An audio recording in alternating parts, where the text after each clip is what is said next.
Start.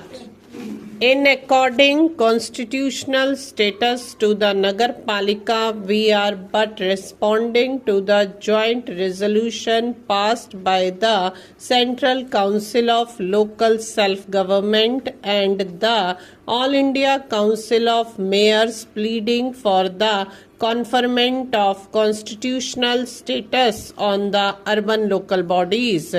Ministers, mayors and other elected representatives of the opposition parties, including political parties represented in this house today, and those that have run away were represented in these bodies, ranging from the CPIM to the BJP and taking in much that lies in between. Official spokesmen of all these parties have again and again asked for constitutional recognition for the Nagar Palikas, as recently as in their representation to the National Commission on Urbanization. The Calcutta Corporation, headed by a CPIM mayor, argued that a country wedded to grassroots level democracy must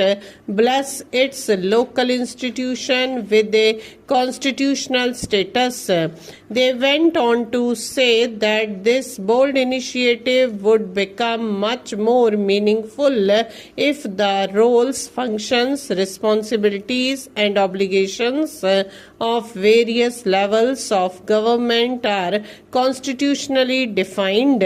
And I cannot resist quoting also their categorical conclusion that urban problems cannot be solved without giving local governments their rightful place in the country's constitutional framework itself.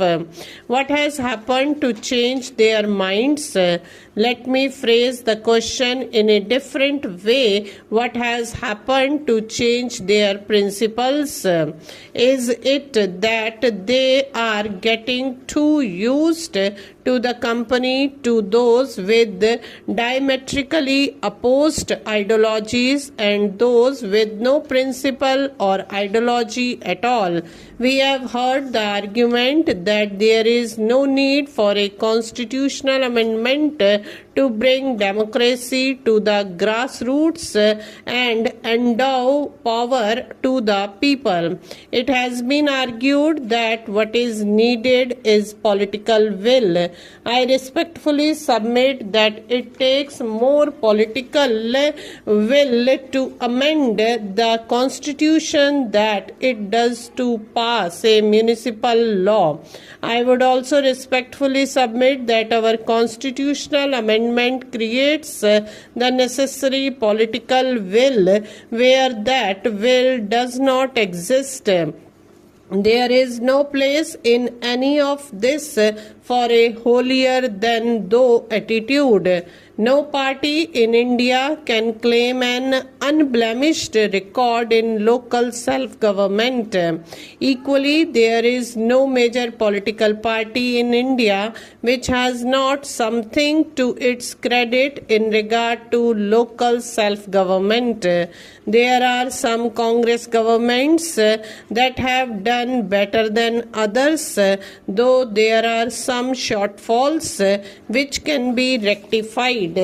Equally, there are opposition-run governments which have done sometimes better than others, sometimes worse, indeed sometimes better than their own past record, while sometimes falling short of their past achievement. Our approach to the Panchayati Raj and Nagarpalika bills has been non-partisan. We have drawn from the experience of all we are beholden to all. We now bring forward a bill which makes democratic decentralization to the Nagarpalikas a keystone of the country's constitution, having discovered that there is an irresistible grounds well of popular support for the Panchayati Raj and Nagarpalika bills. One opposition party has now come up with an alternative proposal for a constitutional amendment. The proper forum to table such amendments would be the floor of this House. But since the party mainly responsible for these alternative proposals has failed its democratic responsibilities, their proposals cannot even be considered. Let us see what happens in the other house, where in glaring contrast to their behavior here, they cling like fixer to their seats. Then there are the purists of the opposition who say that in no circumstances will they have any truck with constitutional provisions for local self-government. Their purity is, however, called into question when one discovers that as recently as at the February this year, a joint meeting of the Central Council for Local Government and the All India Council of Mayors, the delegations of the Telugu Desam government of Andhra Pradesh, the Left Front government in Kerala and the Left Front government of West Bengal were all party to a resolution which demanded a constitutional amendment in relation to the Nagarpalikas.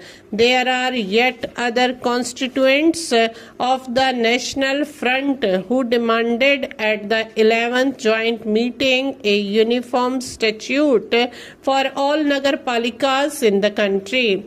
How can there be a uniform statute without a constitutional amendment?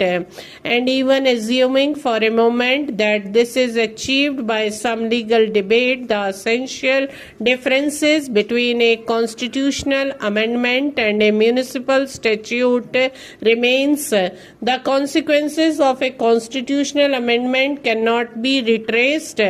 Our proposals would enshrine democracy in the local bodies in the most sacred basis of our modern nationhood.